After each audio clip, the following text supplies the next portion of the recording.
আজকের সমাজের মানুষ দুনিয়ার চাকচিক্যে এত ডুবে গেছে যে আখেরাতকে ভুলে যাচ্ছে। অথচ কবরের অন্ধকারে কিয়ামতের মাঠে সাথে থাকবে না টাকা, গাড়ি, বাড়ি, আর না থাকবে দুনিয়ার কোনো সম্মান। সাথে থাকবে শুধু আমলনামা। রাসূল সাল্লাল্লাহু আলাইহি ওয়াসাল্লাম বলেছেন, কবর হচ্ছে আখেরাতের প্রথম ধাপ।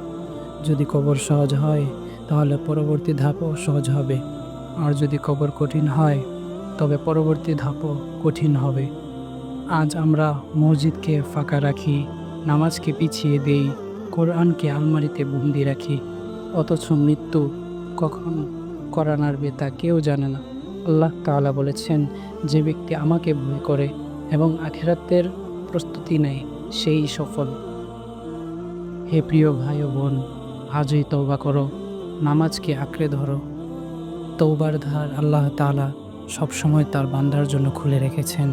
হারাম থেকে দূরে থাকো, আল্লাহর সন্তুষ্টি অর্জনের জন্য জীবনটাকে বদলাও। দুনিয়া ক্ষণস্থায়ী, দুনিয়াতে কোনো মানুষ আজীবন থাকবে না, কিন্তু জান্নাত হচ্ছে চিরস্থায়ী, যেখানে মানুষ আজীবন থাকবে।